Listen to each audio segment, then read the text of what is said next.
International content from Europe, Asia, Africa, and now right here in the USA. Watch us via Roku on your smart TV.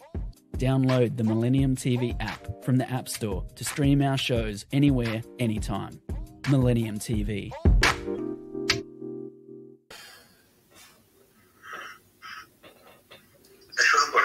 কি প্রোগ্রামের নাম কি দিছেন? Special programme শুরু করেন। না, তারপরে একটা নাম থাকতে হবে তো ভাইয়া। Special programme to today's America. না না না, টুডেজ আমেরিকা না, আজকের বাংলাদেশ, বাংলাদেশ টুডে। ওকে, অসুবিধা নেই। এটা আমাদের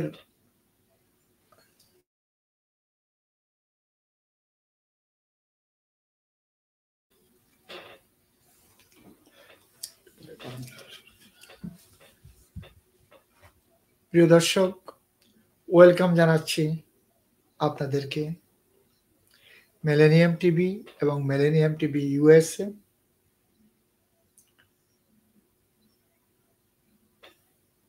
আজকের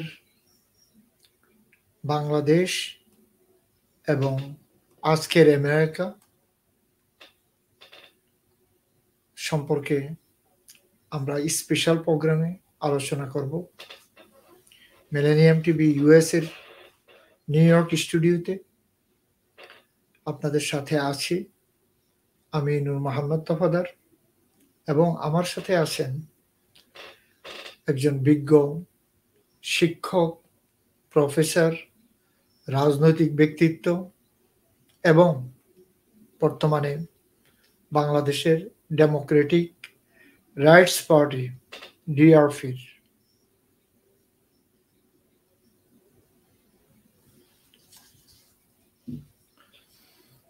পার্টির অন্যতম একজন ব্যক্তিত্ব প্রফেসর শাহেদা উবায়েদ। ওনাকে আমরা ওয়েলকাম জানাচ্ছি আমাদের স্টুডিওতে। আপনাকে আমাদের স্টুডিওতে ওয়েলকাম প্রফেসর শাহেদা উবায়েদ। কেমন আছেন আপনি? আমি ভালো আছি, আপনাকে ধন্যবাদ। এবং আপনার মাধ্যমে আপনার এই মিলেনিয়াম টিভি এবং মিলেনিয়াম ইউএসএ টিভির সমস্ত দর্শক শ্রোতাদেরকে অনেক অনেক শুভেচ্ছা এবং ভালোবাসা। আপনি মাঝে মাঝে আমেরিকাতে ফ্রিকুয়েন্টলি আসেন না, তো মাঝে মাঝে আসেন। কেমন লাগছে এই জার্নি আপনার? আমেরিকা আসলে আমার আগে মা থাকতেন, তখন আরো ঘন আসা হতো। আমার মা প্রয়াত হয়েছেন 2020 সালে। তো এখন নাতি নাতনিরা থাকে, এখানে পড়াশোনা করে, চাকরি করে, তো ওদের টানেই আসা হয়। আর যখনই আসি তখনই নিউ ইয়র্কে একবার আসতে হয় আপনাদেরকে দেখার জন্য। আপনাদের মাধ্যমে প্রবাসীরা, বিশেষ করে নিউ ইয়র্কে যারা থাকে, তারা কেমন আছে সেটা জানার জন্য আসতে ইচ্ছা করে, আর ভালো লাগে। আপনার অশেষ ধন্যবাদ। আমাদের টানে, প্রবাসীদের টানে এই সুদূর ওয়েস্ট কোস্ট থেকে ইস্ট কোস্ট চলে আসেন, এই জন্য অশেষ ধন্যবাদ আপনাকে। এই 7-8 ঘন্টা জার্নি করে, আরো বেশি 15 ঘন্টা জার্নি করে, সেটা তো বাংলাদেশ থেকে আসলে সরাসরি ক্যালিফোর্নিয়া গেলে পরে প্রশান্ত মহাসাগর পাড়ি দিতে হয়, এখানে আসলে আটলান্টিক ওশেন পাড়ি দিতে হয়। সেটাই। সো আপনাকে অশেষ ধন্যবাদ সিস্টার। সো বর্তমান জার্নিতে আপনার কি কি প্ল্যান? বাংলাদেশের অবস্থান কি? বাংলাদেশ তো বর্তমানে অনেক কিছু আপগ্রেড হচ্ছে, এবং রাজনৈতিক অবস্থান তো বিভিন্ন মেরুতে যাচ্ছে।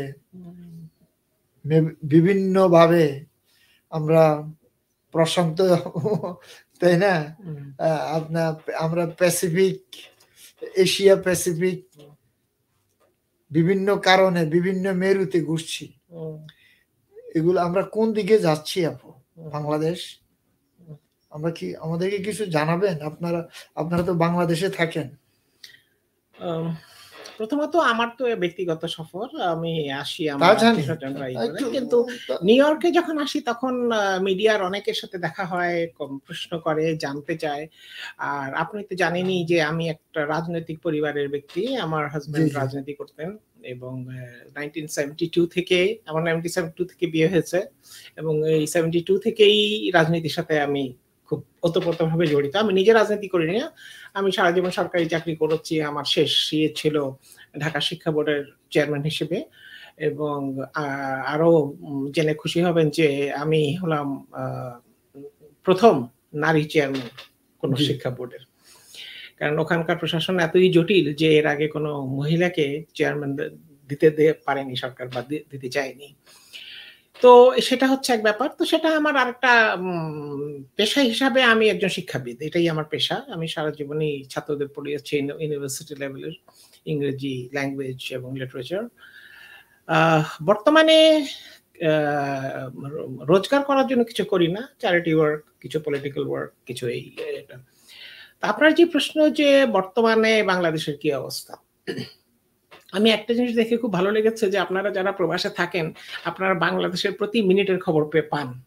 অনেক সময় আমাদের আগে আপনারা খবর পান যে বাংলাদেশে কি হচ্ছে। তারপর হচ্ছে যে দূর থেকে খবর পাওয়া আর চোখের সামনে দেখার মধ্যে একটু পার্থক্য আছে।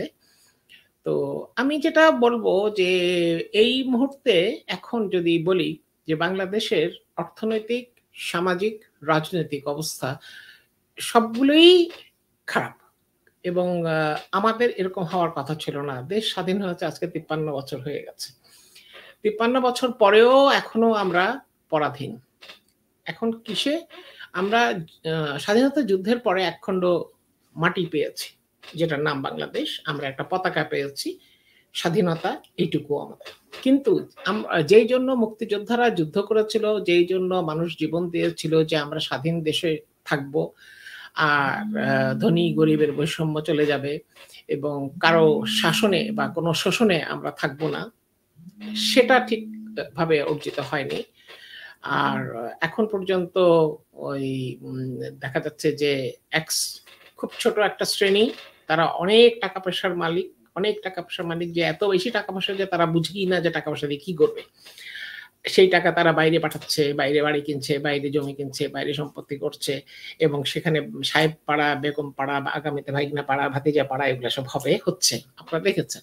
কিন্তু এই টাকাগুলা অসৎভাবে, অন্যায়ভাবে দেশ থেকে বাইরে যাচ্ছে, এবং এই টাকাগুলি কার? এই টাকাগুলি হচ্ছে জনগণের। এটা হলো ট্যাক্স পেয়ার্স মানি।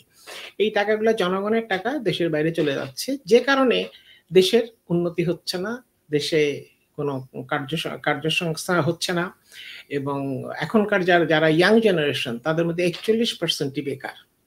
এখন একটা সমাজে যদি 41% বেকার থাকে যুব সমাজ, তাহলে আপনারা বুঝতেই পারেন যে এরা সব উল্টাপাল্টা দিকে চলে যায়, খুন, খামারি, তারপরে অসামাজিক কার্যকলাপ, মাদক, এবং এই যে আমাদের দেশে যে এখন দেখছেন যে যুব সমাজ যেসব কাজে লিপ্ত, এটা যদি তারা কোনো চাকরিতে থাকতো, কোনো কিছু করতে পারতো, কোনো কিছু তাদের ভবিষ্যৎ থাকতো, তাদের আশা থাকতো, তাদের স্বপ্ন থাকতো, তাহলে কিন্তু এগুলো হতো না। যেই দেশের যুব সমাজ স্বপ্ন দেখার সুযোগ পায় না, যেই দেশের যুব সমাজ এত বিরাট একটা অংশ বেকার থাকে, বাড়িতে গিয়ে মা বাবাকে চেহারা দেখাতে পারে না, স্ত্রী সন্তানকে ঠিক মতো রাখতে পারে না, তারা চেষ্টা করে বাইরেই থাকতে, বাসার বাইরে থাকতে। এবং বাসার বাইরে যখন তারা থাকে, স্বাভাবিকভাবেই যে খুব ভালো কোনো কাজ নিয়ে থাকে তা নয়। তো এটা আমাদের আসলে বড় একটা সমস্যা। তাছাড়া একটা ভারসাম্যহীনতা দেখা যাচ্ছে, একটা অসমান ব্যাপার দেখা যাচ্ছে। আপনি যেটা প্রথমেই বললাম যে আপনি যদি সামাজিক বিষয়টা দেখেন, যে একটা গ্রুপের হাতে অনেক টাকা, আর আরেকটা যে বড় অংশ, এখন যদি আমাদের 18 কোটি জনগণ হয়ে থাকে সারা দেশে, তো তাহলে 18 কোটি না হলে 17.5 কোটি প্লাস মাইনাস হবে, বাট এর মধ্যে ধরেন 1 কোটি 1.5 কোটি লোকের কাছেই পয়সা, অনেক পয়সা, তাদের প্রয়োজনের থেকে বেশি পয়সা, আর বাকিরা কিন্তু সবাই সংগ্রাম করছে, সবাই যুদ্ধ করছে কিভাবে বেঁচে থাকবে, কিভাবে একটু ভালো জীবনযাপন করবে। তো এই এখনো কিন্তু সেই তখন আমরা পাকিস্তান দ্বারা শোষিত হচ্ছিলাম, এখন এই যে কতিপয় কিছু লোক, দুর্নীতিবাজ লোক, কিছু পয়সাওয়ালা লোক, এদের দ্বারা আমরা শোষিত হচ্ছি। এটার থেকে দেশ বের হতে পারছে না, এবং বের হওয়া উচিত। তা না হলে আমাদের সামনে কিন্তু ভয়ঙ্কর পরিণতি অপেক্ষা করছে। কারণ জিওগ্রাফিক্যালি, ভৌগোলিকভাবে বাংলাদেশ একটা স্ট্র্যাটেজিক পজিশনে আছে। বাংলাদেশের মতো একটা ছোট দেশের প্রতি সবার নজর, আমেরিকার নজর, চায়নার নজর, ইন্ডিয়ার নজর, সবাই বাংলাদেশের মধ্যে হস্তক্ষেপ করতে চায়। কেন? বিকজ ভৌগোলিকভাবে বাংলাদেশ একটা স্ট্র্যাটেজিক পজিশন, প্লাস হলো বাংলাদেশের সম্পদ আছে। প্রথম হচ্ছে মানব সম্পদ, দ্বিতীয় হচ্ছে মাটির নিচে এটা অনেক সম্পদ আছে। যদি সৎ যোগ্য নেতৃত্ব এবং যোগ্য সরকার আসতো, তাহলে কিন্তু আমরা আমাদের সম্পদগুলো দিয়েই আমরা আমাদের দেশকে বড়লোক করতে পারতাম। কিন্তু আমাদের এটা দুঃখের বিষয় যে যখন যেই দল ক্ষমতা এসছে, তারা শুধু নিজেরা কি করে বড়লোক হবে, নিজেদের আখের কিভাবে গুছাবে সেটাই দেখেছে। আমাদের দেশের কি সম্পদ আছে, আমাদের দেশের সম্পদটাকে কিভাবে আমরা আমাদের নিজের কাজে লাগাবো। আমাদের দেখেন একদিকে পানি সম্পদ, একদিকে আপনাদের সি ফুড, মৎস্য সম্পদ, আপনি গাছগাছালি। আমাদের দেশ এমন একটা দেশ, এমন একটা মাটি যে গৃহবধূরা এই ঘরের কিনারে কোনো যে কোনো জিনিসের একটা চারা লাগালেই গাছ হয়ে যায়, সেটা যেন কিছু করতেই হয় না। এবং যারা এখন কৃষি কার্যকে যারা পেশা হিসাবে নিচ্ছে, তারা যেই পয়সা দিয়ে তারা ফসল উৎপাদন করছে, বিক্রি করার সময় সেটা পাচ্ছে না। ধরেন যে কোনো একটা ভেজিটেবল, বেগুনই ধরেন, বেগুন যখন কৃষক যখন বিক্রি করছে, সে কিন্তু অল্প কিছু টাকায় বিক্রি করছে, 50 টাকা কেজি বিক্রি করছে বা 30 টাকা কেজি বিক্রি করছে। কিন্তু সেই বেগুনটাই আমি যখন ঢাকা শহরে বসে কিনি, তখন এটা 150 টাকা কেজি হয়ে যায়। আর 150 টাকার কিছুই কিন্তু কৃষক পাচ্ছে না। যার যে মূল, যে উৎপাদন করেছে, সে কিন্তু আর পাচ্ছে না, সেই তার গরিব অবস্থায় থেকে যাচ্ছে। যে কারণে কৃষিকাজকে অনেকেই বাধ্য হয়ে নিচ্ছে, বাট এরাই আমাদেরকে বাঁচিয়ে রেখেছে, দেশকে এখনই এরাই বাঁচিয়ে রেখেছে। শ্রমিকরা দেখেন, গার্মেন্টসে আমরা অনেক ভালো করছি, তো গার্মেন্টসে ভালো করছি, বিভিন্ন দেশে আমাদের যে পোশাক যাচ্ছে, এটা তো মালিকরা করছে না, করছে তো শ্রমিকরা। অথচ আপনারা দেখে থাকবেন যে কিছুদিন পরেই শ্রমিকরা বেতন নিয়ে আন্দোলন করছে, তাদের ন্যায্য বেতন এবং তাদের ওভারটাইম সেটা তাদেরকে দেওয়া হচ্ছে না। কিছুদিন পরই সেটা আন্দোলন করছে। এমনকি অনেক সময় এমনও দেখা যায় যে শ্রমিকরা যখন আন্দোলন করে, তখন বিদেশিদেরকে ইন্টারফিয়ার করতে হয় যে কেন তাদের বেতন দেওয়া হচ্ছে না, কেন তারা এই আন্দোলনটা করছে। তো সুতরাং আমরা যদি বাইরের জগতে, আমাদের যেই মাধ্যম দিয়ে আমরা বাইরের জগতে ভালো করছি, বা আমাদের ডলার দেশে আসছে, আমাদের ইনকাম দেশে আসছে, প্রবাসীদের রেমিটেন্স দেশে যাচ্ছে, তাদের ভালো না দেখলে তাহলে এই ইনকামটা আমাদের আসবে কি করে, এটা চলবে কি করে? আপনারা জানেন যে বর্তমানে বাংলাদেশে কিন্তু ভীষণ রকম ডলার সংকট চলছে। ব্যাংক থেকে যদি ডলার কিনতে যান, আপনাকে লিমিট করে দিবে এবং মুখ চেনা কিছু লোককে ডলার দিতে পারবে, আর নাহলে দিতে পারবে না। আর বাইরে থেকে আপনি যদি ব্ল্যাকে ডলার কেনেন, প্রথম কথা ব্ল্যাকে কিনবো কেন? প্রথম কথা হচ্ছে ব্ল্যাকে কেনাটাই অন্যায়। আর ব্ল্যাকে যদি কিনতে যান, আপনার যেটা গভর্নমেন্ট রেট, তার থেকে অনেক চড়া দামে, অনেক চড়া মূল্যে কিনতে হচ্ছে।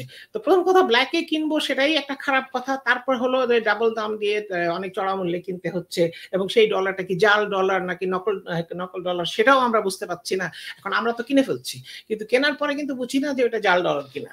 এখন আমি ধরেন $1000 কিনলাম, কিনে আমি কোথাও বাইরে গেলাম, বাইরে গিয়ে যদি দেখি যে এটা জাল ডলার, তখন তো আমার কোনো উপায় থাকবে না। এক তো আমাকে পুলিশ ধরে নিয়ে যাবে যে জাল ডলার তোমার কাছে আসলো কি করে। আর দ্বিতীয় কথা হচ্ছে যে আমার যে কারণে ডলারটা কিনেছি সেটা হবে না। আর আরেকটা জিনিস হচ্ছে যে রাজনীতির কথায় আসেন, খুবই দুঃখের বিষয় যে এবারে এই 12তম জাতীয় নির্বাচনের পরে যেটা দেখা গেল যে এটাকে আদৌ নির্বাচন বলা যায় কিনা, এটা আপনারাও বুঝেন, আমিও বুঝি। যেই চিন্তা করবেন বুঝবেন যে এই ন্যাশনাল ইলেকশন যেটা হলো, পার্লামেন্ট ইলেকশন যেটা হলো, এটাকে আদৌ কোনো নির্বাচন বলা যায় কিনা। তো এখন বলা যায় কিনা সেটার হিসাবটা এভাবে আসে যে আমাদের দেশের পার্লামেন্ট হচ্ছে 350 সিটের।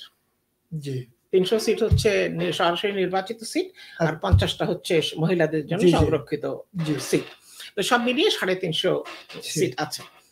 বর্তমানের পার্লামেন্টে এই 350 সিটের মধ্যে 336টা সিট আওয়ামী লীগের, 336, আর 14টা সিট হচ্ছে জাতীয় পার্টি, কোন রকমের ঝুলে আছে বিরোধী দল হিসেবে। বিএনপি যেহেতু নির্বাচনে যায় নাই, তাদের কোনো সিটও নেই। আমার আরেকটি প্রশ্ন আমি জিজ্ঞাসা করি, 14 সিট নিয়ে তারা বিরোধী দল কিভাবে হয়? আচ্ছা, এখানে একটা বিষয় আছে যে 14 সিট নিয়ে কিন্তু তারা বিরোধী দল হতেই পারে, এবং লিগ্যাল, এটা একটু লিগ্যাল এই কারণে এট লিস্ট না এটা কোনো কতজন হলে বিরোধী দল হতে পারবে এটা কিন্তু কোনো নির্ধারিত ইয়ে করা নেই। যেটা হচ্ছে যে বিরোধী হতে হলে তাদেরকে একটা পার্টি হতে হবে, they have to have a party. এখন এবার যেটা হয়েছে যে আপনার 222টাতে এমনি আওয়ামী লীগ জিতেছে ডাইরেক্ট, 62টা হলো স্বতন্ত্র, 62টাও পরে আওয়ামী লীগে যোগ দেওয়াতে সবগুলোই আওয়ামী লীগের হয়ে গেল। তো এখন যেটা হচ্ছে যে তাহলে 336টা আসন তো পুরাই আওয়ামী লীগ, আর তাহলে বিরোধী দল আছে কি? একটা দল আছে, সেটা জাতীয় পার্টি, সেটা তাদের 14টা হলেও তারা বিরোধী দল, 4টা হলেও বিরোধী দল, because they R a party. যারা 62 জন, ওই 62টা যদি ওরা হতে পারে না, ওরা হতে পারবে না, বিকজ তারা স্বতন্ত্র, তারা তো একটা পার্টিতে বিলং করে না। ওরা যদি 62 জন যদি নির্বাচনের আগে একটা পার্টি হতো তাহলে তারা বিরোধী দল হতে পারতো। বাট ইন্ডিভিজুয়ালি তারা, যেহেতু তারা নির্বাচন করেছে স্বতন্ত্রভাবে, সুতরাং স্বতন্ত্রভাবে তারা বিরোধী দল হতে পারে না, তারা একটা দলের মাধ্যমে থাকতে হবে, দল থাকতে হবে। এবং নির্বাচনের পরে যখন তারা স্বতন্ত্র হয়ে জিতলো, তখন দেখা গেল যে তারা মাননীয় প্রধানমন্ত্রীর সঙ্গে দেখা করে তারা তাদের নিজের সমস্ত ক্ষমতা, অথরিটি সবকিছু আওয়ামী লীগকে দিয়ে দিল। কারণ আওয়ামী লীগকে দিয়ে দিলে, যেহেতু আওয়ামী লীগ গভর্নমেন্ট ফর্ম করছে, তারা তাদের সুযোগ সুবিধাগুলো বেশি পাবে। এবং তারা যদি সংসদে বিরোধী দল হিসেবে থাকে, তাহলে ওইভাবে আন্ডার দ্য টেবল সুযোগ সুবিধা তো পাবে না। সুতরাং তারা সব আওয়ামী লীগের সাথে চলে যাওয়াতেই কিন্তু এখন আওয়ামী লীগের 336টা সিট হয়ে গেছে। আর জাতীয় পার্টি যে বিরোধী দল আছে, এটা লিগালি আছে, বিকজ বিরোধী দল হতে হলে সে 3 জন না 14 জন না 30 জন না কয়জন, সেটা বড় কথা না, তাদের একটা পার্টি থাকতে হবে। According to the constitution they have to belong to one party. তো এখন যখন এই বিরোধী দল হওয়া নিয়ে সময় হচ্ছিল, তখন কিন্তু অনেকভাবে চেষ্টা হয়েছে যে এই 62 জনকে কি কোনোভাবে বিরোধী দল করা যায় কিনা জাতীয় পার্টিকে বাদ দিয়ে, বাট ওটা কনস্টিটিউশনে আসে না। It's not in the constitution, they can't do it. If they had formed these people who are independent candidates, if they had formed a party before that, and from that party they had contested the elections, in that case they would have had a party behind them. But they contested the elections as individuals. So, and people voted for them not from a party. People voted for them as an individual candidate. Actually, they have betrayed the voters by joining Awami League, because people did not vote for them as originally Awami League. Most of them are still holding, তাদের বেশিরভাগই কিন্তু এখনো আওয়ামী লীগেরই কোনো না কোনো পদে আছে। So this way আপনি এইভাবে খান আর হাত পিছন দিয়ে ঘুরিয়ে খান, যে ঘটনা এক জায়গায়। সো এখন যে কথাটা আমি এই কথাটা তুললাম এই কারণে যে সংসদটা পুরোটাই একটা অসমান অবস্থা, পুরাটাই একদম ভারসাম্যহীন অসমান অবস্থা। এখন আপনি যদি একটা সমতল জায়গাও যদি চিন্তা করেন, আপনি যদি এটাকে এইভাবে সমতল জায়গা চিন্তা করেন, এটা সংসদ, এখন সংসদের সমান সমান যদি থাকে তাহলে এইভাবে থাকবে, একটু ঝুঁকে থাকবে, কিছু কম থাকলে আর একটু ঝুঁকে থাকবে। কিন্তু এখন তো পুরো সংসদ এভাবে হয়ে গেছে, বুঝতে পারছেন কথা? এখন ওই টাইটানিক ডুবে যাওয়ার শেষ মুহূর্তে যে অল্প একটুখানি উপরে ছিল, সেই অবস্থায় এখন সংসদ রয়েছে। এখন জাতির অবস্থা কি? না, এখন সংসদ পলিসি বানাবে, সংসদ নিয়ম নীতি বানাবে, এবং সেই নিয়ম নীতি দিয়ে জাতি চলবে। তো সংসদ যদি এরকম কাজ হয়ে থাকে, তাহলে জাতির কি অবস্থা কি হতে পারে? কথা তো সেটাই। আচ্ছা, এখন যেটা হচ্ছে যে দেশে এখন যারা মেজরিটি ন্যাশনাল ইন্টারেস্টটা তো হলো পাবলিকের ইন্টারেস্টটা কোথায়? না, পাবলিকের কোনো ইন্টারেস্টই নাই। বিশেষ করে এবারের নির্বাচনের পরে পাবলিক একেবারেই হতবাক, বিকজ এখন এখান থেকে তো কিছুই আসবে না, শুধু আসবে না, ক্ষতিও হবে।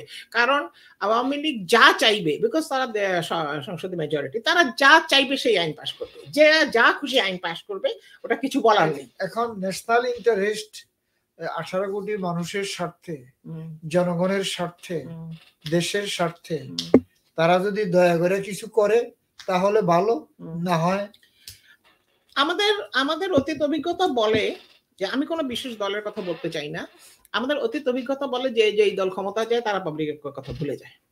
আদৌ যে এই পাবলিকের ভোটে তারা দলের ক্ষমতায় গেছে,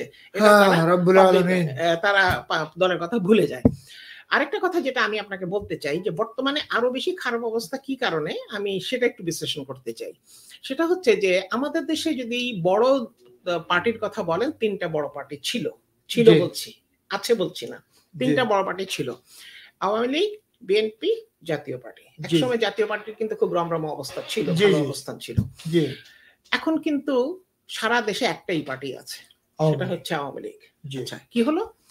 আওয়ামী লীগ হচ্ছে এমন একটা পার্টি যেটা কিন্তু আমাদের ওই যে ইন্ডিয়া পাকিস্তান ভাগ হওয়ার আগের থেকে আছে, 1947 এর আগের থেকে আছে, এবং বিভিন্ন সময় বিভিন্ন পথ পরিক্রমায় নাম বদলেন সবাই জানে। এটা আওয়ামী লীগ অনলি পার্টি যেটা একেবারে জিরো থেকে শুরু হয়ে, তৃণমূল থেকে শুরু হয়ে অনেক লোকের হাত পের হয়ে নাম বদলে এটা। আরে আওয়ামী লীগের তো ভাষায় মালানা ভাষা নেই, এটার নাম ছিল আওয়ামী মুসলিম লীগ ছিল। তারপরে আবার বঙ্গবন্ধু যখন এটাকে নিলেন তখন ওটা হয়ে গেল আওয়ামী লীগ, মুসলিম বাদ দিয়ে দিল। এখনো আপনি চিন্তা করেন, আমরা ভাষা নিয়ে এত কথা বলছি, আমরা 52 ভাষা আন্দোলন এমন এত কিছু চিৎকার করি, আওয়ামী লীগ শব্দ দুটোই কিন্তু বাংলা নয়। আওয়াম হচ্ছে উর্দু আর লীগ হচ্ছে ইংরেজি, দুটো শব্দই হচ্ছে বিদেশি ভাষা। আর কিন্তু আমরা ভাষা নিয়ে অনেক আন্দোলন করছি, আর আওয়ামী লীগও ভাষা আন্দোলনের সময় অনেক অবদান রেখেছে, কিন্তু তাদের নামটা বিদেশি নামই রয়ে গেছে। আচ্ছা, সেটা তাদের ব্যাপার।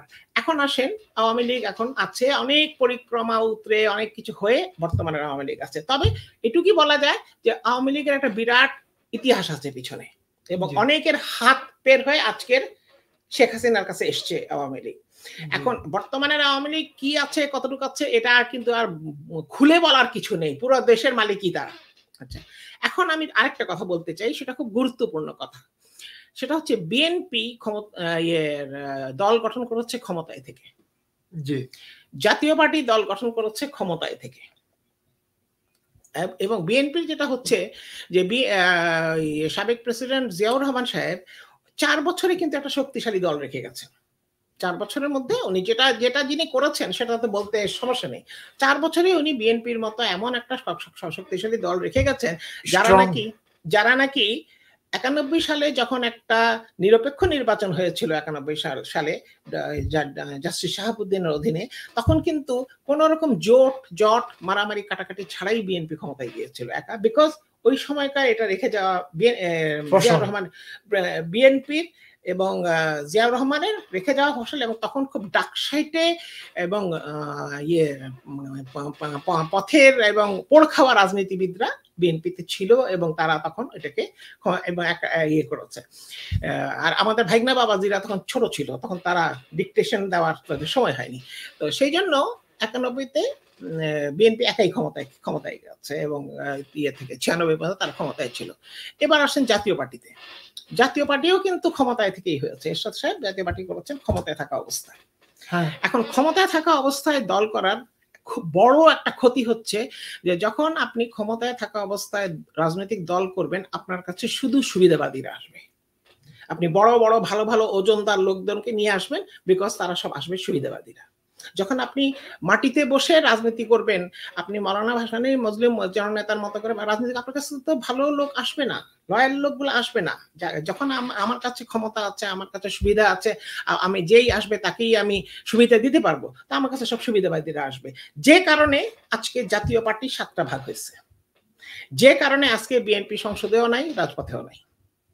সুতরাং ক্ষমতায় থেকে কোন রকম রাজনৈতিক দল করলে আলটিমেটলি ওটার ফল কি হয়, এটা আমাদের সামনে প্রকাশ এবং একেবারে জাজ্জল্যমান একটা দৃষ্টান্ত যে বিএনপির মতো দল আজকে নিশ্চিহ্ন নেই।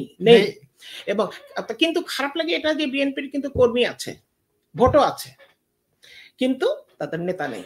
কারণ নেতারা সব সুবিধাবাদী ছিল, যারা ওই সময় যখন তারা জিয়া রহমানের সাথে এসেছিলেন বা পরবর্তীতে খালেদা জিয়ার সাথে ছিলেন, সব সুবিধাবাদী ছিল। এখন আজকে একটু দলের খারাপ অবস্থা, একটু সব যে যার মতো করে সরে পড়েছে, অথবা থাকলেও না থাকার মতো করেই আছে। সো ক্ষমতায় থেকে কোনো দল করলে পরে ওটার পরিণতি কি হয়, এটা আমাদের যদি এখনো শিক্ষা না হয় তাহলে কোনোদিন হবে না। আমরা জাতীয় পার্টিকে দেখে, বিএনপিকে দেখে বুঝতে পারছি বিএনপি কিন্তু খুব শক্তিশালী একটা দল ছিল। এবং আপনি 91 সালের নির্বাচন এবং 96 সালের নির্বাচনকে যদি বিশ্লেষণ করেন, ভোটের ব্যবধান কিন্তু খুব বেশি না। বিএনপি আর আওয়ামী লীগের মধ্যে 4-5% ভোটের ব্যবধান, 3.5% এরকম। 4% হয়তো এটা বাড়ে কমে, কখনো একটু বেশি। আর কিছু ভাসমান লোক আছে যারা আওয়ামী লীগও করে না, বিএনপিও করেন না, তাদের উপরে নির্ভর করে যে কোন দলকে তারা ভোট দেবে। আমরা ছোট্ট একটু বিরতি দেব। প্রিয় দর্শক, আমরা ছোট্ট একটু বিরতিতে যাব। বিরতির পর আবার নিয়ে আসছি আমরা বাংলাদেশের ডেমোক্রেসি, বাংলাদেশের রাজনীতি, বাংলাদেশের ভবিষ্যৎ নিয়ে আমরা প্রফেসর শাহেদা ওবায়েদের সাথে কিছু কথা বলছি। উনি একজন শিক্ষাবিদ, উনি ঢাকা বোর্ডের এক্স চেয়ারম্যান এবং উনি একজন রাজনৈতিক বিশ্লেষক এবং রাজনৈতিক ব্যক্তিত্ব। বর্তমানে আপনাদের সাথে আবার নিয়ে আসছি ওনাকে। একটু বিরতিতে যাচ্ছি, আমাদের সাথেই থাকুন। প্রিয় দর্শক, স্বাগত জানাচ্ছি সরাসরি সম্প্রচারিত মিলেনিয়াম টিভির বিশেষ আয়োজন রাজনীতি, সাংস্কৃতিক, শিক্ষা নিয়ে গঠনমূলক পর্যালোচনা অনুষ্ঠান আলাপন। যুক্তরাষ্ট্র এবং বাংলাদেশের বিশিষ্ট রাজনৈতিক, সাংস্কৃতিক ও বুদ্ধিজীবীদের অংশগ্রহণে নিউ ইয়র্ক থেকে সরাসরি সম্প্রচারিত অনুষ্ঠান আলাপন প্রচারিত হয় প্রতি মঙ্গলবার যুক্তরাষ্ট্র সময় দুপুর 12টায় এবং বাংলাদেশ সময় রাত 10টায়। দেখার আমন্ত্রণ রইল। আমাদের ফেসবুক পেজটিকে লাইক ও ফলো করুন এবং ইউটিউব চ্যানেলটি সাবস্ক্রাইব করে সাথে থাকুন। ভিজিট করুন www.millenniumtv.org, www.millenniumtvusa.com। মিলেনিয়াম টিভি দেখতে চোখ রাখুন সকল অ্যান্ড্রয়েড ও অ্যাপল ফোনে, এছাড়াও Amazon Fire TV, Apple TV, Roku TV এবং সকল স্মার্ট টিভিতে। আরও দেখতে পাবেন Jago BD, Radiant IT TV, Jadu সহ সকল মাধ্যমে। এছাড়াও মিলেনিয়াম টিভি সম্প্রচারিত হয় হরাইজন স্যাটেলাইটে। আমাদের সাথেই থাকুন। ধন্যবাদ। প্রিয় দর্শক, আমরা আবারও আসছি বাংলাদেশের ভবিষ্যৎ, বাংলাদেশ কোন দিকে যাচ্ছে এবং বাংলাদেশের জনগণের ভাগ্য বন্টন। বর্তমান সরকার কি করছেন, বর্তমান পার্লামেন্ট কোন দিকে যাচ্ছে, আগামী প্রজন্মের ভবিষ্যৎ কোন দিকে যাচ্ছে, রাজনৈতিক পার্টিগুলো কোন দিকে যাচ্ছে, তা নিয়ে কথা বলবো প্রফেসর শাহেদা ওবায়েদের সাথে। আমাদের সাথেই থাকবেন। দেখুন, আপনার সাথে ছোট্ট একটু কথা বলবো। আপনি একজন রাজনৈতিক ব্যক্তিত্ব, শিক্ষাবিদ এবং আপনি একটি রাজনৈতিক দলের আহ্বায়ক।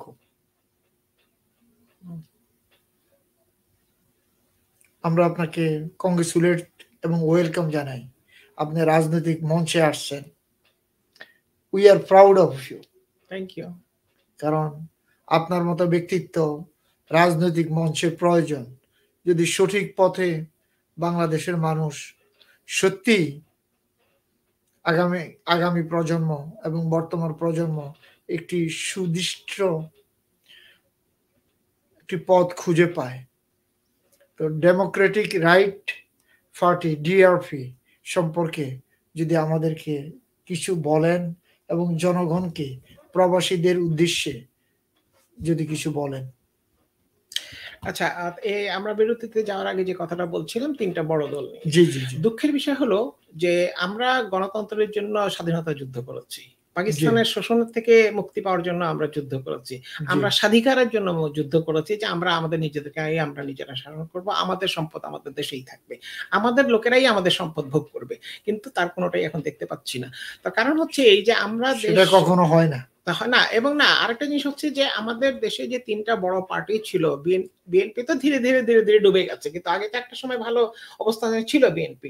কিন্তু আমাদের কোন রাজনৈতিক দলের ভিতরে গণতন্ত্র নেই। গণতন্ত্র শব্দটা বাংলাদেশে একেবারেই নেই। বাংলাদেশের ডিকশনারি থেকে ডেমোক্রেসি বা গণতন্ত্র একেবারেই চলে গেছে। এবং এই যে তিনটা বড় দল, এদের ভিতরেও কোনদিন দল ছিল না এবং এরা শুরু হয়েছে এদের দলীয়করণ দিয়ে। আমার দলের লোক সুতরাং সব সুবিধা পাবে। তারপর দলীয়করণ চলতে চলতে আসলো পরিবারকরণ। আমার পরিবারের লোক সব সুবিধা পাবে। পরিবারকরণ থেকে আমরা এখন আরো খারাপ অবস্থায় এসেছি। এখন আমিকরণে চলে এসেছি। শুধু আমি খাবো, আর কেউ খাবে না। তো এখন দলীয়করণ, পরিবারকরণ, আমিকরণ, এই করণ থেকে আমাদের দেশটাকে মুক্তি দিতে হবে। এবং আপনারা দেখেন, এখন আপনাদের একটা স্বাভাবিক প্রশ্ন হতে পারে যে এত ছোট ছোট ছোট ছোট দল আছে দেশে, তাহলে আমি আরেকটা দলের নাম। আমি কিন্তু কোনো দল গঠন করিনি, শুধু দলের নামটা অ্যানাউন্স করেছি। আমি ফিরে গিয়ে আমরা গঠনতন্ত্র নিয়ে কাজ চলছে, আমাদের কমিটি নিয়ে কাজ চলছে। আর আমাদের কমিটি নিয়ে কাজ চলার আরেকটা বিশেষ দিক হচ্ছে যে আমরা কিন্তু সেন্ট্রাল কমিটিটাকে গুরুত্ব দিচ্ছি না, আমরা আগে জেলা পর্যায়ে কমিটিটাকে গুরুত্ব দিচ্ছি। কারণ আমরা চাচ্ছি যে জেলা পর্যায়ে, কারণ অন্যান্য দলগুলো, বড় দলগুলো কি করে, নিজের একটা কমিটি বানায় জেলাতে, এই তুমি এটা হয়েছো, তুমি এটা হয়েছো, তুমি এটা হয়েছো, এরকম করে দেয়। আমরা জেলার থেকে ডেমোক্রেটিক্যালি তারা নিজের থেকে আসুক, নিজের থেকে এসে বলুক যে হ্যাঁ আমরা কাজ করতে চাই, তারপরে আমরা জেলা কমিটির থেকে সেন্ট্রালের দিকে আসবো। তো সুতরাং আমরা এখন অ্যাকচুয়ালি কাজ করছি, শুধু নামটা অ্যানাউন্স করেছি যে এই নামে একটা আমরা পার্টি করতে যাচ্ছি। এখন আসেন যে আমাদের দেশে যে ছোট ছোট কতগুলো ক্ষুদ্র ক্ষুদ্র পার্টি আছে, 2 জন বিশিষ্ট পার্টি, 1 জন বিশিষ্ট পার্টি, এরকম বহু পার্টি আমাদের দেশে আছে, আমি ওগুলোর নাম আর বললাম না। কিন্তু এই পার্টিগুলোর একটা বৈশিষ্ট্য আছে, ছোট ছোট পার্টিগুলার, এগুলা সবগুলাই ইলেকশনের আগে দিয়ে জোড়াতালে দিয়ে করা হয়, ইলেকশনের আগে দিয়ে। এবং তখন ইলেকশনের আগে যখন এদেরকে ইলেকশনটাকে জায়েজ করার জন্য, এবং এটা সবসময় হয়ে আসছে, বর্তমানে বেশি হচ্ছে, আগেও টুকটাক হয়েছে, কিন্তু এখন যেটা হচ্ছে এটা একেবারে নজিরবিহীন। ইলেকশনের আগে দিয়ে একে ডেকে ওকে ডেকে, এবং এটা কিংস পার্টি, ওটা হালুয়া রুটির পার্টি, এটা ক্ষমতার টুকরার পার্টি, এভাবে ছোট ছোটগুলি পার্টিগুলো এসছে। আমাদের ডেমোক্রেটিক রাইটস পার্টি, এটা আমরা নাম ভেবেছিলাম যে নাম দেব ডেমোক্রেটিক রিফর্মস পার্টি। রিফর্ম মানে সংস্কার, কিন্তু যখনই আমরা, আপনাকে একটু আগেই বললাম না যে আমরা তৃণমূল পর্যায়ে আগে যাচ্ছি, আমরা ডিস্ট্রিক্ট লেভেলে আগে যাচ্ছি, তো সংস্কার কথাটা মানুষের বুঝতে একটু সুবিধা হয় যে সংস্কার আসলে কি জিনিস। তখন আমরা ঠিক করলাম যে অধিকার আদায় হলেই সংস্কার হবে। যখন মানুষ তার অধিকার ফিরে পাবে তখন সংস্কার আপনা আপনি হবে। আর আরেকটি কারণ হচ্ছে যে, যদিও আমার প্রেস কনফারেন্সে আমি বলেছিলাম সংস্কার, কিন্তু আমরা যেহেতু পার্টিকে রেজিস্ট্রেশনে যাব, তো কোনো কে বা কারা যেন সংস্কার নামে একটা দরখাস্ত দিয়ে রেখেছে, যেহেতু দিয়ে রেখেছে সেই কনফিউশন অ্যাভয়েড করার জন্য আমরা ওটাকে ডিআরপি ঠিকই আছে, বাট ডেমোক্রেটিক রাইটস পার্টি। অর্থাৎ আমাদের বিশ্বাস যে গণতান্ত্রিক অধিকার যদি আমরা প্রতিষ্ঠা করতে পারি, কিছুটাও যদি আদায় করতে পারি, তাহলে সংস্কারগুলো আপনা আপনি হয়ে যাবে। এখন আসুন, আমাদের দলের নাম হচ্ছে ডেমোক্রেটিক রাইটস পার্টি, ডিআরপি, বাংলায় গণতান্ত্রিক অধিকার পার্টি। এখন সেই যেই গণতন্ত্রের জন্য আমাদের ভাষা আন্দোলন, যেই গণতন্ত্রের জন্য আমাদের ৭১-এর মুক্তিযুদ্ধ, এই আজকে ২০২৪ সালে বসেও কিন্তু গণতন্ত্রের কিছুই দেখতে পাচ্ছি না। এখনো একদল শোষণ করছে আর বাকিরা শোষিত হচ্ছে। তো এখানে একটা, আমি আমার প্রেস কনফারেন্সে এটাও বলেছি, এবং আমার এই নতুন পার্টি নিয়ে যত কথা বলেছি সবখানে একটা কথা বলেছি, যে আমি অবিতর্কিত লোক নিয়ে কাজ করতে চাই। কোনো রকম দুর্নীতিবাজ, বিতর্কিত, কন্ট্রোভার্সিয়াল এরকম কোনো লোক নেই। নতুনদেরকে সুযোগ দিতে চাই, নতুনরা আসুক, নতুনরা প্ল্যাটফর্মে কাজ করুক, কারণ আমি মনে করি নতুনরা যখন আসে তারা নতুন আইডিয়া নিয়ে আসে। এখন পর্যন্ত আপনি কোনো কমিটি করছেন? হ্যাঁ, সেন্ট্রাল কমিটি তখন আমাদের আছে, আর কিছু কমিটি ওরা রেডি হয়ে আছে, কারণ ওদেরকে তো সেন্ট্রাল থেকে একটা অনুমোদন দিতে হবে। আমি আসার কিছুদিন আগেই প্রেস কনফারেন্সটা করেছি, এটা মিডিয়াতে ভালো ইয়ে করেছে, এবং বেশ কয়েকটা জেলাতে ওরা জেলা কমিটি রেডি করে রেখেছে।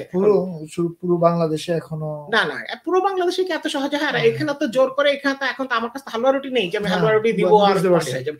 এখন যেই জেলা থেকে নিজের ইচ্ছায়, এখন কথা হচ্ছে এই সময় তো রাজনীতি করাও একটু ডিফিকাল্ট, আপনি তো দেশের অবস্থা জানেনই, যে কেউ কোনো সমালোচনা করতে পারবে না, কেউ কোনো কথা বলতে পারবে না। গণতন্ত্র নাই বললাম তো, কেউ কোনো কথা বলতে পারবে না। যতক্ষণ আপনি চামচামি করবেন ততক্ষণ আপনি ভালো আছেন, একটু সমালোচনা করলেই আপনি, গঠনমূলক তো সমালোচনা করাই যায়। আমি আরেকটা জিনিস পরিষ্কার করতে চাই, যে আমাদের এই যে ডেমোক্রেটিক রাইটস পার্টি, আমাদের ডিআরপি, এটা আওয়ামী লীগের বিরুদ্ধেও না, বিএনপির বিরুদ্ধেও না, কোন দলের বিরুদ্ধে না। সরকারকে সাথে রেখে রাজনীতি না, আমরা সরকারের সমালোচনা করব, কিন্তু ওই যে রাস্তায় গিয়ে মারপিট করব আর আমরা সব পালায় যাব আর আমাদের কর্মীরা গিয়ে জেলে পৌঁছবে, এটার মধ্যে নাই। আমরা যেটা হচ্ছে যে আমরা যেটা মনে করি যে মানুষের চিন্তা ভাবনাটা আগে চেঞ্জ হইতে হবে। যখনই মানুষের চিন্তা চেঞ্জ হবে, যখন মানুষ বুঝবে যে আমি এই কাজটা ঠিক করছি না, সে কিন্তু আপনা আপনি ওই কাজটা থেকে সরে আসবে। আমরা মূলত আমরা যে কাজটা হচ্ছে, এবং এটা হচ্ছে আপনার কথাটার জবাবটা দিচ্ছি, এটা হচ্ছে ক্লিন পিপলের একটা প্ল্যাটফর্ম, পরিষ্কার পরিচ্ছন্ন মানুষের প্ল্যাটফর্ম। এবং এটা এমন নয়, আমি ইন্টারফেয়ার করি আপনাকে, এই যে কথাটা বলছেন ক্লিন, নিট এন্ড ক্লিন, এটা কি আমার এই 18 কোটি মানুষের ভিতরে আপনি কয়জন পাবেন? আচ্ছা, আমি এটা খুব ভালো একটা প্রশ্ন করেছেন। তবে আমি বিশ্বাস করি আমাদের দেশের মানুষ এখনো বেশিরভাগই ভালো। কিন্তু সমস্যা যেটা হয়েছে যে এতদিনের শুনে খুশি হলাম না, কারণ কি আমি বলি আপনাকে, আমি তো শুনেন, আপনি রাজনীতি করেন, আপনি একজন শিক্ষাবিদ, আপনি চোখের দিকে তাকালেই আপনার ফালস ধরতে হবে না। আমি আপনাকে এক কথা বলি, প্রথম কথা, সবার দুর্নীতি করার সুযোগই হয় না। দুই নম্বর হলো আমাদের মধ্যে কি আপনি কি এখনো আল্লাহ ভীতু লোক এখনো আছে? অবশ্যই আছে। এখনো মানুষ বলে যে না এই কাজটা অন্যায়, এই কাজটা এটা যদি কারো যদি সন্দেহ থাকে তার রোজার সময় দেখো যে রিক্সাওয়ালারা রিক্সা চালাচ্ছে কিন্তু তারা রোজা থাকছে, মাটি কাটছে তারপর তারা রোজা থাকছে। কেন? আল্লাহর ভয় তো। সুতরাং আমি বলি যে মানুষ এখনো আছে, কিন্তু সমস্যাও আছে। সমস্যাটা কি? যারা ভদ্রলোক, যারা শিক্ষিত লোক, যারা সৎ লোক, তারা সব গর্তে ঢুকে গেছে। কারণ এই যে মারামারি, কাটাকাটি, একে ধরছে, ওকে ধরা হচ্ছে, অত্যাচার, ফ্যামিলি নিয়ে আমি হয়তো নিজে চিন্তা করলাম না, কিন্তু আমার বাচ্চা কাচ্চা নিয়ে চিন্তা করতে হচ্ছে। আপনি আপনার নিজে চিন্তা করলেন না, আপনার সন্তানদের জন্য চিন্তা করতে হচ্ছে। এই কারণে আমাদের যেই ভালো মানুষগুলো ছিল আর যেই ভালো মানুষগুলো এখনো আছে, তারা সব গর্তে ঢুকে গেছে। আমার এই প্ল্যাটফর্ম হচ্ছে পরিষ্কার পরিচ্ছন্ন মানুষের জন্য। আপনাদের যদি কোনো নালিশ থাকে, আপনাদের যদি কথা থাকে, আসুন কথা বলেন। এবং আমি এটা আহ্বায়ক বর্তমানে আছি, আমি সারা জীবন থাকবো না। আমি একটা রাস্তা শুরু করে দিতে চাই যে এখানে ক্লিন পলিটিক্স যদি না হয় তো হবে না, কিন্তু একদম ক্লিন, অনেস্ট। সবচেয়ে বড় কথা দুটো আমার পূর্ব শর্ত, একটা হচ্ছে অনেস্ট হতে হবে, আর একটা হচ্ছে দেশপ্রেমিক হতে হবে। আমার পিএইচডি লাগবে না, আমার অনেক বড় কোন শিক্ষিত লোক লাগবে এখানে না। আপনি যেমন লস এঞ্জেলসে গেছেন, ওয়েস্ট কোস্টে বা ইস্ট কোস্টে, এখন নিউ ইয়র্কে, আপনি এখানে কোনো কমিটি করছেন? না, এখানে এখন তো মাত্র ওরা নাম জানতে পারছে, এবং আমার লক্ষ্য উদ্দেশ্য কি, দল তো বললাম না, এরকম হালুয়া রুটির দল তো বহু আছে। তারপর না, এখন যেটা হচ্ছে না, আমি অনেকের সাথে কথা বলেছি, ইনশাল্লাহ আগামীতে হবে। আমার ঢাকার কমিটিটা পুরো হয়ে নেক, এবং আমি অনেকের সাথে কথা বলেছি, এবং আমি সবচেয়ে বড় যেটা আপনাদেরকে সুসংবাদ দিতে পারি যে অনেকেই খুব ইন্টারেস্টেড। কারণ আসলেই যারা প্রবাসে থাকে তারা কিন্তু দেশকে বেশি ভালোবাসে। অবশ্যই আমি এটা আমার বিশ্বাস যে যারা প্রবাসে থাকে তারা দেশকে বেশি ভালোবাসে, দেশের জন্য বেশি তাদের প্রাণ কাঁদে। তো আমি খুব ভালো ফিডব্যাক পেয়েছি, কারণ এখানে আমার নিজের কোনো চাওয়া নেই। আমি বলেছি যে আমি হয়তো নির্বাচনও করব না, আমি হয়তো এটা থেকে সরে যাব, কিন্তু একটা ক্লিন পলিটিক্স করা যেতে পারে, করা যায়, সেই রাস্তাটা আমি খুলে দিতে চাই। কারণ ওপেন দরজা খুললাম। হ্যাঁ, একটা দরজা খুললাম। এখন কারণ কি, ধরেন যারা পলিটিক্স করে না তাদের অনেক নালিশ, সরকারের বিরুদ্ধে নালিশ, সবার বিরুদ্ধে নালিশ। তো যাদের নালিশ আছে, তোমরা ঘরে বসে টুকটুক করে নালিশ না করে আসো, প্ল্যাটফর্মে আসছে, কথা বলো। কালকে যদি রাস্তা ওপেন আছে, দরজা করে দিলাম, ইটস এন ওপেন প্ল্যাটফর্ম। কালকে যদি আমি দেখি যে আরেকজন ভদ্রলোক এসেছেন, উনি আমার থেকে যোগ্য, আমার থেকে ভালো পারবেন, আমি একদম নিশ্চিন্তে এখান থেকে সরে যাবো। আমি একজন হয়তো উপদেষ্টা হয়ে যাবো, যে না ঠিক আছে চালাম। But I want the possibility যে একটা ক্লিন পলিটিক্সের একটা রাস্তা হতে পারে। হয়তো 5 বছর পরে এটা রেজাল্ট পাবো, হয়তো বা আমরা থাকবো না যখন এটা রেজাল্ট পাবে। আমি আজকে যে প্রথম 2টো ইট রাখলাম, কেউ না কেউ এসে সেকেন্ড 2টো ইট রাখবে, কেউ না কেউ এসে আরো 3টা ইট রাখবে। কারণ আমি মনে করি যে ভালো কাজ যদি একটা শুরু হয়, কেউ না কেউ এসে ওটাকে যোগ দিবে, কেউ না কেউ যদি মনে করে। এখন আমার যেটা হচ্ছে যে আমাদের দেশের মানুষরা নোংরা পলিটিক্স দেখতে দেখতে, দুর্নীতিগ্রস্ত পলিটিক্স দেখতে দেখতে এতই অভ্যস্ত হয়ে গেছে যে আগে তাদের মানসিকতাটাকে চেঞ্জ করতে হবে, এবং সেটাই করছি। কথা বলছি মানুষের সাথে, মানসিকতাকে চেঞ্জ করছি। এবং আমি বলছি যে আমাদের অ্যাক্টিভিটিস দেখেন আপনারা, আমাদের অ্যাক্টিভিটিস দেখার পরে যদি আপনাদের মনে হয়, আমি একটা কথা আপনাদের প্রশ্ন করতে চাই ভাই, সেটা হচ্ছে যে দেখেন 72 সালে দেশ স্বাধীন হওয়ার পর 2024 পর্যন্ত এই যে রাস্তায় আন্দোলন হচ্ছে, একাধারে আন্দোলন হচ্ছে, ওই যেই দলই ক্ষমতা থাকবে না কেন আন্দোলন হচ্ছে। আন্দোলন হওয়ার পরে কি হচ্ছে? আর রাস্তায় মার খাচ্ছে, মারপিট হচ্ছে, পিটাপিটি হচ্ছে, সরকারি সম্পদ নষ্ট হচ্ছে, পুলিশ লাঠিচার্জ করছে, গিয়ে টিয়ার গ্যাস করছে, এবং ওখান থেকে ছেলে পেলে ধরে নিয়ে, গরিব মানুষের ছেলে পেলে ধরে নিয়ে সব জেলে পড়ছে। আমাদের সলিউশন কিন্তু কিচ্ছু হয়নি। আমাদের যে সমস্যা, যেটা সলিউশন কোনোটাই হয়নি। এটা কি আমাদের ইন্ডিয়ান সাবকন্টিনেন্টালের, এটা কি একটা না, ইন্ডিয়ান সাবকন্টিনেন্টাল এটা একটা আন্দোলন সবখানে হয়। এখানে যেমন আপনাদের নিউ ইয়র্কে দেখেছি যে 25 জন লোক একসাথে হলেই বিরাট একটা হাউকাউ হয়ে যায়। আমাদের এখানে 50,000 একসাথে হলেও কিছু হয় না। তো যেটা হচ্ছে কথা হচ্ছে যে যারা শোনার, তারা যদি পিঠে কুলো আর কানে তুলো দিয়ে বসে থাকে তাহলে তো সমাধান হবে না। বাট সমাধান হতে হবে। বাংলাদেশের মানুষকে যদি টিকে থাকতে হয়, বাংলাদেশের মানুষকে যদি মানুষের মতো বাঁচতে হয়, তাহলে এটার সমাধান হতে হবেই। এবং হয়তো আমি দেখে যেতে পারবো কিনা জানি না, কার খায়াত কতদিন আছে, বাট এটার শুরু একদিন হবে। কারণ আয়ামে জাহেলিয়াত থেকে যদি আমরা আজকে মুসলমান হতে পারি, আজকে যদি আমরা হতে পারি, ভালো রাস্তায় ভালো পথে চলতে পারি, তা আমার বিশ্বাস যে এক না একদিন ভালো মানুষকে, আমি একটা পজিটিভ থিঙ্কিং মানুষ, আমি সবসময় ভালোটার চিন্তাই করি। আমি একজন শিক্ষক মানুষ, আমি সবসময় আমরা যখন ক্লাসে পড়াতাম তখন একই ক্লাসে একই টিচার পড়ে এক ছাত্র পাচ্ছে 90, আরেক ছাত্র পাচ্ছে 30। তো যে 30 পেত তার স্ট্যান্ডার্ডে আমরা পড়াতাম, কারণ যে ভালো সে তেমনি ভালো। কিন্তু যে 30 পাচ্ছে, যে 40 পাচ্ছে, যে পাস করতে কষ্ট হচ্ছে, আমরা কিন্তু তার স্ট্যান্ডার্ড থেকে পড়ানো শুরু করতাম। সুতরাং আমার বিশ্বাস যে ভালো লোক এখনো আছে, ভালো লোক দিয়ে এখনো রাজনীতি করা যায়, কারণ এই 2024 পর্যন্ত 53 বছরে কিন্তু মানুষ দেখে ফেলেছে যে রাজনীতি কি, রাজনৈতিক দল কি, পিএইচডি ধারী হলে অমুক ব্যারিস্টার অমুক তমুক হলেই হচ্ছে না। আমাদের দরকার হলো সৎ মানুষ, আমাদের দরকার হলো আমাদের দেশপ্রেমিক মানুষ। টাইম অলমোস্ট শর্ট, আপনাকে ছোট্ট দুই একটা প্রশ্ন করব আমি। জি, আপনি আমাদের চারিদিকে যে অবস্থান বাংলাদেশের, চায়না, ইন্ডিয়া, ইউনাইটেড স্টেটস বাংলাদেশের প্রতি যেভাবে আকর্ষণ করে আছে, চায়না অনেক টাকা পয়সা ইনভেস্ট করছে, ইন্ডিয়া করছে, ইউনাইটেড স্টেটস করছে আর না করছে, আকর্ষণ বিকর্ষণ তারা করছেই, হ্যাঁ করছেই। এখন চায়নার ইনভেস্টমেন্ট এবং চায়না ইন্ডিয়ার আকর্ষণ বিকর্ষণ এবং মায়ানমারের যে ড্রামা, রোহিঙ্গাদের, আমরা কোথায় আছি আপু? আচ্ছা, এখানে বলি, বলেন তো। যে বাংলাদেশ ছোট্ট একটা দেশ, 65,000 বর্গ মাইল আমাদের টোটাল এরিয়া, হ্যাঁ ছোট্ট একটা দেশ, কিন্তু আমাদের স্ট্র্যাটেজিক্যালি বা জিওগ্রাফিক্যালি আমাদের দেশটা খুব একটা ভালো অবস্থানে, ভালো জায়গায় আছে জিওগ্রাফিক্যালি। সেই কারণেই কিন্তু এই বড় বড় দেশগুলার এখন কথা বলে না যে বাংলার একটা কথা আছে, ফকিরে ফকিরে ইটা ইটি করে গৃহস্থের পুকুর ভরে ফেলে। তো এখন হচ্ছে যে আমেরিকা চায়নার মধ্যে যুদ্ধ, কিন্তু মাঝখানে হয়ে রয়েছে আমরা। তো সুতরাং আমাদের তো আমেরিকাকেও শত্রু বানালে চলবে না, চায়নাকেও শত্রু বানালে চলবে না, ইন্ডিয়াকেও শত্রু বানালে চলবে না। তবে আমাদের যারা ডিপ্লোম্যাট আছে, আমাদের যারা দেশ শাসন করে, তাদেরকে বুঝতে হবে যে আমরা কতটুকু ইন্টারফিয়ার করতে দেব, কারণ আমরা ছোট একটা দেশ, আমাদেরকে তো গিলেই ফেলতে পারে।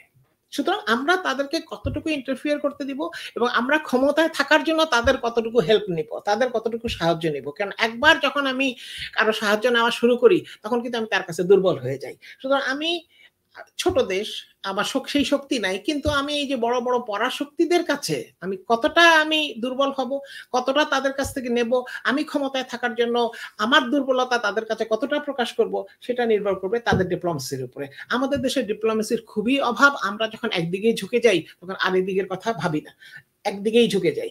এখন চীন, চায়না, ইন্ডিয়ার সঙ্গে তাদের সমস্যা, আমরা তো মাঝখানে পিঁপড়ার মতো। কিন্তু আমাদের এটা হিসাব করতে হবে যে আমাদের এটা পোষায় না, এদের কাউকে আমাদের শত্রু বানানো পোষায় না। সুতরাং আমরা হিসাব করবো যে আমরা চায়নার দিকে কতটুকু ঝুঁকবো, আর আমরা ইন্ডিয়ার থেকে ঝুঁকবো। এখন এটা যদি আমি না ঝুঁকে তাতে যদি আমার ক্ষমতা ছেড়ে দিতে হয়, ছেড়ে দিব, কিন্তু আমি দেশটাকে তো অন্তত রক্ষা করি, দেশের মানুষটাকে তো রক্ষা করি, মানুষগুলোকে তো রক্ষা করি। সেটা আমি এটাকে এই হিসাবে দেখি। কারণ যে বলে না যে গরিবের বউ সবাই ভাবি, বাংলাদেশ হচ্ছে গরিবের বউ, কারণ আমরা সবাইরই ভাবি। আপনাকে অশেষ ধন্যবাদ। লাস্ট মোমেন্টে যে একটা ডায়লগ দিলেন, এখন আমাদের অবস্থা হয়ে গেছে ভাই, সে কারণেই কিন্তু আমার একটা ক্ষুদ্র চেষ্টা যে অন্তত দেশের ভিতরে, এবং আরেকটা জিনিস আমি একটু শেষ কথাটাই বলে দিই, ডেমোক্রেসি কিন্তু 5 বছর পর পর একটা নির্বাচন নয়, একটা দলতে গিয়ে আরেকটা দল ক্ষমতায় আসা, বা একটা দল সেম দল আবার ক্ষমতায় বসে মন্ত্রী প্রধানমন্ত্রী হওয়া, সেটা নয়। ডেমোক্রেসি কিন্তু একটা দৈনন্দিন ব্যাপার। ডেমোক্রেসি হচ্ছে আমার জীবনযাত্রা, জীবনচর্চা। ডেমোক্রেসি মানে হলো সহনশীলতা। ডেমোক্রেসি ব্যক্তি পর্যায়ে থাকবে, সামাজিক পর্যায়ে থাকবে, দলীয় পর্যায়ে থাকবে, এবং পারিবারিক পর্যায়ে থাকবে। একজন আরেকজনের প্রতি যদি সহনশীল না হয়, একজন আরেকজনের প্রতি যদি আরেকজনের কথা না শুনে, এখন আপনি আমার থেকে দুর্বল, সুতরাং আমি আপনাকে শোষণই করে যাব, সেটা তো ডেমোক্রেসি না, এটা ব্যক্তি পর্যায়েও সম্ভব না। সুতরাং আমাদেরকে ডেমোক্রেসি বুঝতে হবে যে ডেমোক্রেসি কিন্তু ওই 5 বছর পর একটা নির্বাচন নয়। ডেমোক্রেসি কিন্তু অনেক কোটি কোটি টাকা খরচ করা নয়। ডেমোক্রেসি হচ্ছে দৈনন্দিন জীবনে আমার চেয়ে যে দুর্বল তাকে টেনে তোলা, তাকে হেল্প করা, যাতে করে পুরো সমাজটা হেল্প হয়। তো সুতরাং এই জিনিসটাই আমরা মানুষকে বোঝানোর চেষ্টা করছি। আমাদের দোয়া এবং সহযোগিতা উইশ থাকবে। এবং আপনি যেটা বলেছিলেন, আমি এখানে অনেকের সাথে কথা বলেছি, অনেকে ইন্টারেস্টেড, তো আমি বলেছি ঠিক আছে, তোমার মানসিকভাবে প্রস্তুত থাকো, আমরা আমাদের মূল যে ঢাকার এবং বাংলাদেশেরটা আমরা রেজিস্ট্রেশনটা করে নিই, তারপর অবশ্যই বাইরে হবে। এই সিঙ্গাপুরে আছে একটা গ্রুপ যারা রেডি, এখানে নিউ ইয়র্কে অনেকের সাথে কথা বলেছি, এবং কারণ দেশের ভালো কে না চায় বলেন, সবাই দেশের ভালো চায়। তো সুতরাং আমি মনে করি যে যারা নিরপেক্ষ, যারা সবাই যে রাজনীতির সাথে জড়িত তা না, যারা নিরপেক্ষ তারা ভাববে, চিন্তা করবে। অবশ্যই আপনার পার্টির নামটাও সুন্দর, ডেমোক্রেটিক রাইট পার্টি, ডিআরপি। আপনাকে অভিনন্দন, কংগ্রেচুলেট, আপনি এগিয়ে যান। মিলেনিয়াম টিভির দর্শক শ্রোতা, ভিউয়ার্স, তাদের প্রতি, তারাও আপনার প্রতি এবং আপনার ভবিষ্যতে আগান সর্বসময়। আপনাদের অগণিত দর্শক শ্রোতাদের আমি অনুরোধ করব যে আমার জন্য দোয়া করবেন। আমি আমার নিজের জন্য কিছু চাই না, আমি ভালো কিছু দেশটার জন্য শুরু করে দিই। প্রিয় দর্শক, আমাদের প্রোগ্রামের লাস্ট পর্যায়ে আমরা আশা করব আপনারা ওনাকে সাপোর্ট করবেন, সহযোগিতা করবেন, এবং এই প্রোগ্রামগুলো দেখবেন। প্রোগ্রামগুলো দেখে ওনাকে যথাসম্ভব যেভাবে হোক অ্যাডভাইস করবেন, সহযোগিতা করবেন।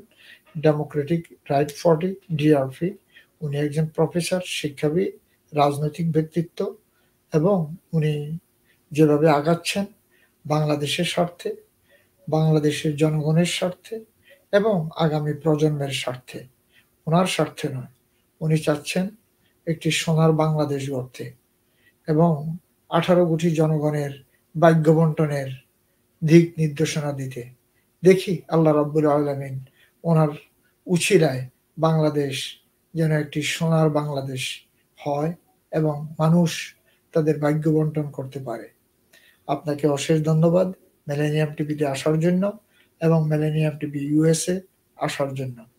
শাহেদা আপা, আপনাকে অনেক ধন্যবাদ, আপনার দর্শক শ্রোতাদেরকেও ধন্যবাদ। প্রিয় দর্শক, আমরা এখানেই শেষ করছি, আজকের মতো বিদায় নিচ্ছি। প্রিয় দর্শক, মিলেনিয়াম টিভি এবং মিলেনিয়াম টিভি ইউএসএ দেখার আমন্ত্রণ জানাচ্ছি সকল iOS এবং অ্যান্ড্রয়েড ডিভাইসে এবং সকল স্মার্ট টিভিতে, যে কোনো ব্র্যান্ডের, স্যামসাং, এলজি, সোনি এবং যে কোনো smart TV branded, also so-called Amazon Fire TV, Roku, Apple TV এবং গ্লোবালি হরাইজন স্যাটেলাইট। আমাদের ওয়েবসাইট millenniumtvusa.com, millenniumtv.org। আপনারা যেখানে থাকুন সুস্থ থাকুন, ভালো থাকুন, মিলেনিয়াম টিভির সাথে থাকুন। আল্লাহ হাফেজ।